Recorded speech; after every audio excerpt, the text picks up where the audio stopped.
यो भिडियो हेर्नुहुने सम्पूर्णमा नमस्कार। यदि तपाईँ पहिलोचोटि मोबाइल ब्याङ्किङ रजिस्टर गर्दै हुनुहुन्छ भने यो भिडियो तपाईहरुको लागि। यो भिडियोमा मैले माछापुच्छ्रे ब्याङ्कको मोबाइल ब्याङ्किङ पहिलोचोटि एक्टिभेट गर्न गइरहेको छु। त्यसैले तपाईहरु प्ले स्टोरमा गएर चाहिँ MBL M Smart भन्ने एप डाउनलोड गर्नुहोला।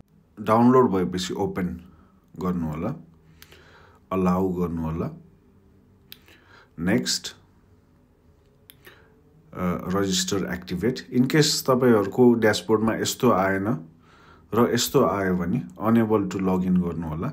त्यसपछि एक्टिभेट अकाउन्ट अघि नै जसरी नै, त्यसपछि एक्सेप्ट, प्रोसिड,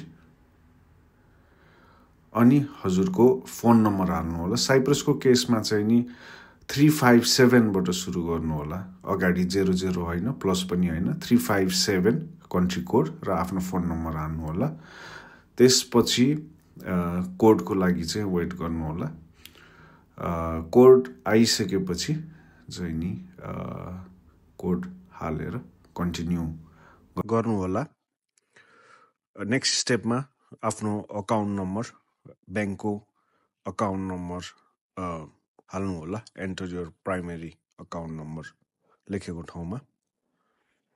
नेक्स्ट स्टेपमा चाहिँ तपाईहरुले पासवर्ड बनाउनु पर्ने हुन्छ। पासवर्डमा क्यापिटल लेटर, स्मल लेटर सबै मिलाएर, सिम्बल मिलाएर चाहिँ पासवर्ड बनाउनु पर्ने हुन्छ। त्यसपछि ट्रान्ज्याक्सन पिन बनाउनु होला 4 वटा नम्बरको। यो चाहिँ पैसा ट्रान्सफर गर्दाखेरि ट्रान्ज्याक्सन पिन माग्ने गर्छ, लेखेर राख्नु होला। गो टु लगइन पेज, त्यसपछि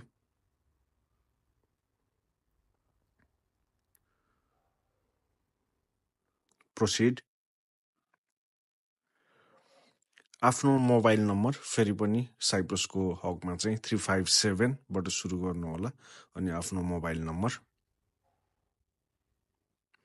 त्यसपछि पासवर्ड मैले चाहिँ cyprus@2025 साइप्रसको C क्यापिटल लेटर बनाएको छु, देख्न सक्नुहुन्छ। रिमेम्बर मी पनि गर्न सक्नुहुन्छ। लगइन, यस। सेक्युरिटी क्वेसनहरु चाहिँ एकदमै इम्पोर्टेन्ट हुन्छ। भोलि चाहिँ तपाईको मोबाइल चेन्ज गर्नुभएको खण्डमा, मोबाइल ब्याङ्किङको पासवर्ड बिर्सिनु भएको समयमा चाहिँ तपाईहरु आफैले पासवर्ड रिसेट गर्न सक्नुहुन्छ। त्यसकारणले गर्दा यो सेक्युरिटी क्वेसन एकदमै इम्पोर्टेन्ट छ। यो जस्तो लेख्नुहुन्छ क्यापिटल लेटर, स्मल लेटर जस्ताको तस्तै लेखेर राख्नु होला, अथवा स्क्रिनशट पनि गरेर राख्न सक्नुहुनेछ। यो एकदमै इम्पोर्टेन्ट छ। यसरी नै मोबाइल ब्याङ्किङ हाम्रो रजिस्टर भइसकेको छ।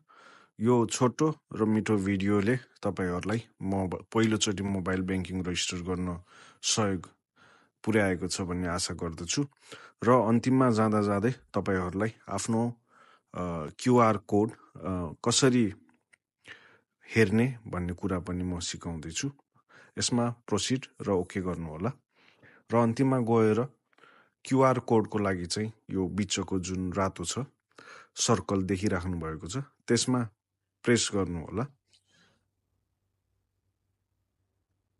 त्यसपछि ओके, अलाउ र माथिको शेयर बटनमा थिच्नु भयो भने तपाईहरुले आफ्नो QR कोड हेर्न सक्नुहुनेछ है। साथ दिनु भएकोमा धन्यवाद। सल्लाह सुझाव सहयोग चाहिएमा मेसेज गर्नु होला है त। धन्यवाद।